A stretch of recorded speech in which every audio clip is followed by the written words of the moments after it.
Students, welcome once again. हम chapter number 4 are truly beautiful mind को अभी तक हमने कुछ पैसेज के रीडिंग किए हैं। आगे इसको कंटिन्यू करते हैं। Einstein was highly gifted in mathematics. बहुत ही ज़्यादा रुचि थी, होनहार थे मैथमेटिक्स में। एंड इंटरेस्टेड इन फिजिक्स, और फिजिक्स में भी इनकी अच्छी रुचि थी। And after finishing school he decided to study at a university in Zurich. और स्कूल की शिक्षा पूरी करने के बाद इन्होंने ज्यूरिच यूनिवर्सिटी में आगे का अध्ययन करने का डिसाइड किया। But science was not the only thing that appealed to the dashing young man with a valorous moisture।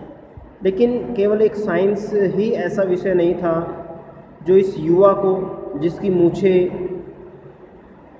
बहुत बड़ी बड़ी थी, जो इनको अट्रैक्ट कर रहा था, इनको प्रभावित कर रहा था। और दूसरी चीज़ें भी थी जो इनको प्रभावित कर रही थी। वो क्या क्या थी?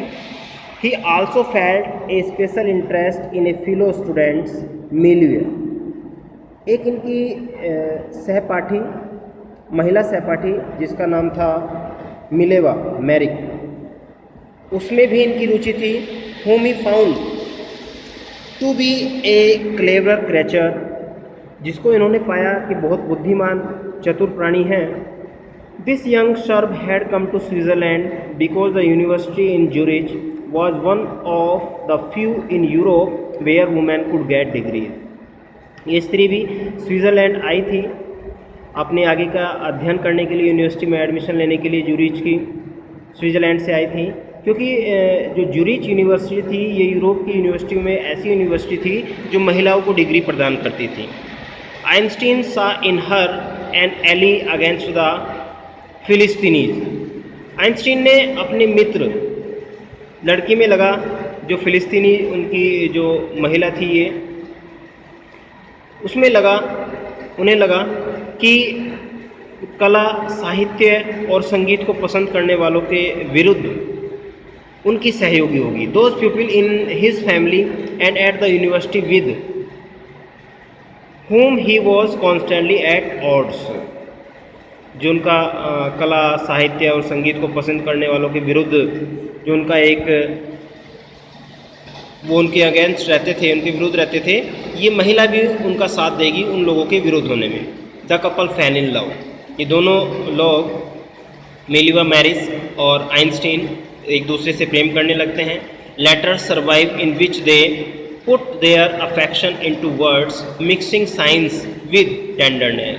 अभी भी उनके प्यार के कुछ पत्र मौजूद हैं जिसमें उन्होंने अपने विज्ञान का भी समावेश किया था, यानी कि वैज्ञानिक भाषा में अपने प्रेम पत्र लिखे थे। रोट आइंस्टीन ने लिखा, how happy and proud I shall be when the both have brought our work on relativity to a victorious conclusion. कि मुझे कितनी प्रसन्नता होगी एवं गर्व का अनुभव होगा जब हम दोनों सापेक्षता पर अपने कार्य को एक विजय नामक निष्कर्ष पर ले जाएंगे। Come to next passage. In 1900 at the age of 21 Albert Einstein was a university graduate and unemployed. सन 1900 में जब आइंस्टीन की अवस्था 21 वर्ष की थी, इन्होंने यूनिवर्सिटी की डिग्री को हासिल किया और ये एक बेरोजगार युवा थे। He worked as a teaching assistant, gave private lessons and finally secured a job in 1902 as a technical expert in the patent office in Bern। इसके बाद उन्होंने as a assistant teacher work किया एक प्राइवेट फर्म में, और उसके बाद 1902 में एक तकनीकी विशेषज्ञ के रूप में इन्होंने बर्न का पेटेंट जो कार्यालय था वहाँ पर भी जॉब की। While he was supposed to be assessing other pupils' inventions, वहाँ पर जो इनका काम था, दूसरे लोगों को जो इन्वेंशंस होते थे उनको जांच करने का इनका कार्य था। Einstein was actually developing his own ideas in secret। वास्तव में अपने स्वयं के विचारों को वो गुप्त रूप से डेवलप कर रहे थे। He said to have jokingly called his desk drawer at work the bureau of theoretical physics. ऐसा उन्होंने मजाक में कार्य करते समय अपनी जब वो मेज़ की दराज को खोल रहे थे तो उसके बारे में कहा कि ये जो दराज है सैद्धांतिक भौतिक ब्यूरो है। सैद्धांतिक जो उनकी ड्रॉवर थी उसको खोलते बंद करते समय वो अक्सर कहा करते थे कि ये सैद्धांतिक भौतिक ब्यूरो है। One of the famous papers of 1905 was Einstein's special theory of relativity according to which time is distance are not absolute। 1905 में प्रसिद्ध पत्रों में आइंस्टीन के विशेष सापेक्षता के सिद्धांत, फिजिक्स में आप लोग पढ़ेंगे जो सापेक्षता का उनका सिद्धांत है वो प्रकाशित हुआ, जिसके अनुसार समय और दूरी स्वतंत्र नहीं है। Time and distance are not free. Indeed, two perfectly accurate clocks will not continue to show the same time if they come together again after a journey. If one of them has been moving very fast relative to the other, उन्होंने बताया कि दो जो घड़ियां हैं वो एक जैसा समय नहीं बताएंगी यदि वे दोनों एक साथ यात्रा के बाद दूसरे के पास तीव्र सापेक्ष में आती हैं तो। From this followed the world's most famous formula which describe the relationship between mass and energy। और इसी से उन्होंने संसार का जो सबसे प्रसिद्ध फॉर्मूला था जो मास एंड एनर्जी यानी कि द्रव्यमान और ऊर्जा के संबंध को व्यक्त करता है, यहाँ से उन्होंने ये फॉर्मूला दिया जो फॉर्मूला था E बराबर mc²। E यहाँ पर एनर्जी के लिए है यानी कि ऊर्जा के लिए है, m यहाँ पर मास के लिए है, मास यानी कि द्रव्यमान के लिए है, और c यहाँ पर है गति के लिए, प्रकाश की जो चाल होती है उसके लिए, जिसको जो किलोमीटर पर सेकंड के हिसाब से मेज़र किया जाता है। In the mathematical equation E stands for energy, m for mass and c for the speed of light in A vacuum. Vacuum यानी कि निर्वात में जो प्रकाश की चाल होती है लगभग 3 लाख किलोमीटर पर सेकंड। यहाँ से इन्होंने फॉर्मूला दिया E = mc²। When you sit with a nice girl for 2 hours, it seems like 2 minutes. When you sit on a hot stove for 2 minutes, it seems like 2 hours. That's relativity। Einstein ने अपने शब्दों में कहा कि जब आप किसी सुंदर लड़की के साथ बैठते हैं 2 घंटे तक, तब आपको लगता है कि सिर्फ 2 ही मिनट बैठे हैं, और जब आप गर्म स्टोव के पास 2 मिनट तक बैठे रहते हैं तब आपको ऐसा महसूस होता है कि आपने जैसे वहाँ पर 2 घंटे का समय व्यतीत किया हो। While Einstein was solving the most difficult problems in physics, his private life was unraveling। जब आइंस्टीन भौतिक की सर्वाधिक कठिन समस्याओं का समाधान कर रहे थे तब उनका निजी जीवन असफल होता जा रहा था, अपने वो निजी जीवन में ध्यान नहीं दे पा रहे थे। Albert had wanted to marry Mileva right after finishing his study. Albert चाहते थे कि वो मैरी मिलवियर से शादी कर लें अपना अध्ययन का जो कार्य है उसको समाप्त करने के बाद। But his mother was against it, लेकिन उनकी माँ इसके विरुद्ध थी। She thought Mileva who was 3 years older than her son। उनकी माताजी ने मिलविया से कहा जो कि उनके बेटे से 3 वर्ष बड़ी थी।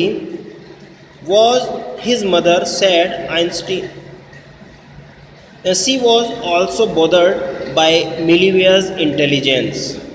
वो काफ़ी जो मिलेवे की बुद्धिमत्ता थी वो काफ़ी इंटेलिजेंट थी, वो उनसे भी काफ़ी परेशान थी। She is a book like you, वह तुम्हारी तरह एक किताब है। Einstein put the wedding off. तो आइंस्टीन ने क्या किया वहीं पर अपनी शादी को टाल दिया। जब उनकी माता ने उनके उस शादी के वो अगेंस्ट थी। The pair finally married in January 1903 and had 2 sons.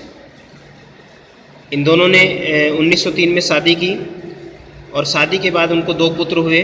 But a few years later the marriage flattered. लेकिन कुछ वर्षों के बाद क्या हुआ, शादी समाप्त हो गई, कमज़ोर पड़ गई। Mileva meanwhile was losing her intelligence, ambitions and becoming an unhappy housewife. After this, after years of constant fighting, the couple finally discovered in 1919 Einstein married his cousin Elsa the some years। कुछ दिनों तो उन्होंने अपने साथ में बिताए, काफ़ी नाखुश गृहिणी बनकर रह गई वो इस दौरान, और यहाँ पर भी उनकी लड़ाई चलती रही और 1919 में उनका तलाक हो गया। और इसके बाद आइंस्टीन ने उनकी चचेरी बहन एल से फिर से एक बार शादी कर लिया। Einstein's new personal chapter concluded coincided. जो आइंस्टीन का न्यू पर्सनल चैप्टर था, उनका निजी अध्याय था, कॉन्सिडेड विश्व प्रसिद्धि with his rise to the world fame. विश्व प्रसिद्धि के उत्थान के रूप में था। In 1950 he had published his general theory of relativity which provided a new interpretation of gravity। 1915 में उन्होंने सापेक्षता का एक सिद्धांत प्रकाशित किया, थ्योरी ऑफ रिलेटिविटी, सापेक्षता का सिद्धांत, which provided a new interpretation of gravity, जिससे गुरुत्वाकर्षण को एक नई परिभाषा दी गई। An eclipse of the sun in 1990 brought proof that it was accurate। Einstein had correctly calculated in advance the extent to which the light from fixed stars would be deflected through the sun's gravitation field। The newspaper proclaimed his work as a scientific revolution। और 1919 में सूर्य ग्रहण के समय इसका प्रमाण भी उन्होंने दिया, जो कि बिल्कुल सही था गुरुत्वाकर्षण की परिभाषा के साथ साथ। आइंस्टीन ने पहले से ही बिल्कुल सही गणना कर ली थी। उस समय का जो प्रभाव था, तारों का जो प्रकाश जो सूर्य के गुरुत्वाकर्षण क्षेत्र के द्वारा विचलित कर दिया जाता है, समाचार पत्रों के माध्यम से उन्होंने उसके अपने इस कार्य की घोषणा की और एक प्रकार की वैज्ञानिक क्रांति के रूप में उनका जीवन प्रारंभ फिर से हुआ। बेटे आज आप इसको यहीं तक कवर करेंगे, आगे थोड़ा सा पोर्शन रह गया, हम नेक्स्ट वीडियो में इसको देखेंगे। आज के लिए इतना ही, यहीं पर टिक कर लीजिए और इसको रीड कर लीजिए वीडियो की हेल्प से। ओके बेटे, बाय।